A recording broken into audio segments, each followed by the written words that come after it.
Today on the podcast, we're going to be looking at more ideas in outbound marketing. Now, for those of you who've been listening to the podcast for a while, we are continuing from the series that we did, listener questions on the radio show, not listeners of the podcast. And we'll be continuing with the question that was posed by Jackson, who is based in Abuja and stays around CBN quarters. Now, for those of you who've been listening to the podcast for a while, you will remember that he's the real estate professional who was having problems with converting clients, finding people to talk to, all those sorts of things. So I think maybe last week I already did a series on inbound marketing. And so today's we're going to explore ideas around outbound marketing that real estate professionals can explore. Okay, so if this is your first time listening to the podcast, I am your host. My name is Tavishima Ayede, making today's recording at home. So there's going to be some noise in the background. And there's going to be some change in audio quality because I'm trying out some new recording specs. So let me know how you guys think it works out. That's for those of you who are regular listeners of the show. Now, if you'd love to connect with me, you can call, send me a text message or a WhatsApp message on 080-6466-2140. And if you love these sorts of issues, how do we go after clients? How do we chase clients? How do we convert clients? Then subscribe to the podcast on Spotify, YouTube, Apple, or any player of your choice, because this is your jam if you love these sorts of things. So let's head straight into it. First off, I'd like to define outbound just to make sure we're on the same page. Now, on the podcast, when we say outbound marketing, we're referring to the form of marketing or the business philosophy that has you taking responsibility for chasing after clients. So inbound is you're trying to engage in activities that get people to chase after you, while for outbound marketing, you take responsibility for running after people. Now, the reason why I like to introduce people to outbound marketing from the beginning is because this is a form of marketing over which you have more control over the results. Because if you've been listening for a while, you remember in the episode that we had about inbound marketing, one of the things that we mentioned was that inbound marketing is a long-term play, and so you just have to wait it out. You can't post consistently for 30 days straight and then expect to get customers. That is just not how inbound works. It takes a long time to build likability, to build your reputation as a thought leader. It just takes a while, so you have to write it out. And then, of course, there are other dynamics which we're not going to mention today. However, when it comes to outbound marketing, if you're doing the right kind of activities with the proper volume, that you're doing it at the right intensity, and you are doing it with the proper technique, then you do have some control over what the results can be in the short term. So for a real estate professional, you can expect to get more site visits. You can expect to get more office meetings. You can expect to get, more of these kinds of engagements if you increase the number of flyers that you're handing out, provided that the flyers are designed right, and provided that you're trying to start up the conversations with people in the right way. So you can increase the number of site visits, increase the number of office meetings, increase the number of proposals if you increase the level of cold calling that you do, the phone calls that you make or the offices of people that you go and visit, provided you visit a number of them, in the right quantity. Don't go and visit, one or two people a week and say you've tried. You really need to put in more volume, more effort. And then, provided that you are also using the proper technique, introducing yourself well, starting the conversation well, trying to figure out what their real estate needs are, making effective proposals and presentations, things like that. So with outbound, you have more control over what the results might be. Remember, provided you are doing the right kind of activities, doing it at the right level of intensity, the right volume, reaching out to the right number of people, and assuming that you are using the proper technique. However, when it comes to closing deals in real estate, always remember, if you're a real estate professional listening to this podcast, that the closing timeline will still be a long one because real estate is a complex sales scenario. For those of you who are new listening to the podcast, just use, especially if you're listening on YouTube, just use the search function, put my name and then put complex sales scenarios, and then all the podcast episodes that I've made around complex sales scenarios will come up. But in summary, a complex sales scenario is when you are trying to sell a product, or you are in an industry, or you are in a context where the product or the service itself is expensive. And then the product or the service itself is complex. When we say complex, it just means it has lots of parts that we have to consider when it comes to understanding the product or to making a decision. And of course, real estate is complex because the people who want to buy from you, they have to consider the location, they have to consider the price, they have to consider the amenities, they also have to consider legal title. Is it C of O? Who actually owns the property? Is it good title? If I buy this thing now, am I going to be in court chasing after people just so that I can end up buying the house or moving into the house? So you can see that there are lots of things to consider. Then for complex sales scenarios, relationships are also important, and it's a form of risk mitigation. So in this case, people will want to build a relationship with the property developer or with the realtor or with the whoever or with the lawyers involved, just because you want to make sure that there are people that you can hold in case things go south and things don't go according to plan. So relationships are really, really important. And then let's see what else. Okay, we've looked at yes, and then the sales cycle. When it comes to complex sales scenarios, they have long sales cycles. Now, a sales cycle is the length of time in between when you say hello and when the person makes a transfer, makes a deposit, and ends up becoming your customer.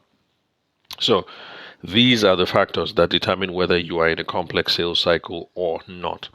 So even though we can use outbound activities, doing the right activities at the right volume, the right intensity, using the proper technique, we can get some short-term results like site visits and office meetings. But whether the deal is going to close is still, excuse me, is still going to be a long-term thing. It has to play its course. Now, some of the outbound activities that we looked at while I was on air on the radio show included paid advertising.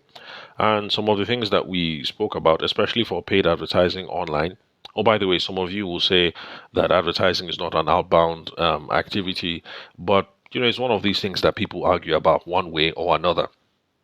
So, some people say that paid advertising is outbound because you are influencing some control over how things go.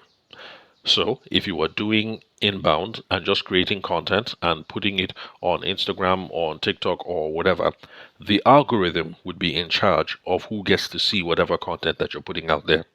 However, for paid advertising, you are now trying to influence the process because through the targeting criteria, when you're setting up the ads, you get to tell Zuckerberg, you get to tell Instagram, Facebook, TikTok, whoever, that the advert should only be shown to people who meet these certain criteria. So on the radio show, we discussed that you should be paying attention to your targeting criteria, and in particular, you should be paying attention to the demographics and the psychographics. So demographics, of course, for those of us who were born and bred in Nigeria, went to school in Nigeria, we already know what that means. Demographic just means, ways of looking at people where we classify them and break them down into age, into height, into location, into occupation, into, stuff like that. So that has to be a part of our targeting campaigns. We have to say that Facebook should show this thing to either men only or men and women, and then give an age range, give a location. Which city would you like the people to live in for the advertisement to be shown to? And then let's see what else. So those are demographics. Then psychographics are also another thing that we should pay attention to. And psychographics is a much newer term. It just refers to what people are interested in. So What are people's hobbies? What are people's interests? So in this case, since we're talking about real estate professionals, I'm assuming that some of the psychographics that we'll put there are, people who, well, obviously love interior decor, who love houses, maybe people who are interested in retirement, because we're assuming that, older people um, should be wealthier, should have bigger pockets, and might be more, what would I say? Might be closer to making the decision to buy a house or to buy a piece of land as an investment. So these are some of the things to consider when it comes to targeting. Now, by the way, as we started discussing this thing in detail, I'm sure that you guys can see that these principles, these tactics, these strategies apply across any kind of business. So just because I'm using Jackson, who is engaged in real estate in Abuja, doesn't mean that this is not going to apply to wedding photography or apply to what else? Apply to architecture or apply to construction or apply to government contracting or apply to selling cars. It's all the same. If you're going to do paid advertising and you're selling cars, you would have to compile the demographics, you would have to compile the psychographics so that you can tell the advertising platform exactly who the advert should be shown to. Because remember, proper activity, proper volume, proper technique. So demographics and psychographics, this is part of making sure that we're doing the right thing at the right thing the right way. Because if we don't have the demographics and we don't have the psychographics, if they are off, then we're going to get all sorts of people responding to the advertising campaign who shouldn't be. For instance, there's a client that I'm currently working with right now. They are in the real estate space, and they're a company who wants to provide solutions for people who are based abroad and who want to buy real estate back home here in Nigeria. But because the psychographics and the demographics were off, most of the people so far, 100% of the people in that particular campaign that, excuse me, that we have been calling are people who are based in Nigeria. And of course, the whole plan is to capture people who are based in Canada, based in America, based in, Niger in diaspora, basically. So, since the targeting, the demographics and the psychographics are off, the conversations that we are having now are conversations with the wrong people. So we're doing the right activity and we're doing it at the right volume because the advertisement is being seen by hundreds and thousands of people. But the technique is off. And because the technique is off, the results are also going to be off. So remember, it's not just proper activity, proper volume, and then proper technique. So for paid advertising, we have to look at the demographics, we have to look at the psychographics, and of course, it's online and offline as well. Then on the radio show, we also looked at ideas around SMS marketing. SMS just means, simple text message that all of us already receive, and of course, we already send to our loved ones. But we can send that in bulk as a means of doing lead nurturing. So when you're able to get a list of contacts, maybe 100, 200, 300 people who might be interested in real estate, then you can send them messages for lead nurturing. Now, okay, let me explain lead nurturing. Well, first of all, a lead is someone who has taken some activity to show that he might be interested in your product or your service. So let's say there's a real estate convention. Let's say it's a, Niger Property Conference 2025 or whatever happening in Abuja or in Lagos, and you're able to get a list of people who attended that event. I mean, not the vendors who took part in the event, but people who attended the event. Regular customers, regular people. Like you and me listening to the podcast. Then those might be people who could be leads because they attended an event that was called Niger Real Estate Conference Abuja 2025. So those sorts of people might be interested in buying property, might be interested in renting property, might be interested in investing in real estate. So it might make sense. To start sending those people text messages if you're able to get access to that list. So lead nurturing is when you're sending messages to people every now and then because you're hoping to stay top of mind. Top of mind just means people should see you every once in a while. They should feel you, they should know that you exist. So that's the whole point of lead nurturing. So you're sending out messages to them from time to time. Let people see you, let them know that you exist. You're going to be able to do some relationship building and yeah, those sorts of things. And then hopefully, since it's text messages and text messages are opened 98% of the time, hopefully we should be able to spark some conversations going that might lead to business later on down the line. Then, okay, one thing I mentioned for those people who want to try SMS marketing, because some people say it doesn't work. It's not that it doesn't work, it's just that sometimes it's the right activity, definitely, but people do it with the wrong volume. Maybe you're sending these messages to 10 or 20 people, and that's not enough of a sample size to make this thing work. Or their technique could be off. You're not crafting the messages the right way. Like, for instance, you could be sending it to people who are not interested or people who have opted out. Opting out basically is when people say, "Look, don't send me any messages," and this happens to all of us because I know that it's happened to basically 99% of those of you listening to the podcast right now. If you are Nigerian, you definitely have received that message. That is a sport betting kind of thing. Click here to bet and click here to win 40 million, blah blah blah. We all receive those messages. Now, there are some of us who respond to that message by saying, because sometimes in the message it says there, if you don't want to receive this message anymore, text 163 to 555 to unsubscribe. So there's some of us who actually do that. We actually text 163 and then we hit send. But then the next day we receive that message, or next week we receive that message again. And then after a while, people get frustrated, and then what they do is some people now block and then report as spam.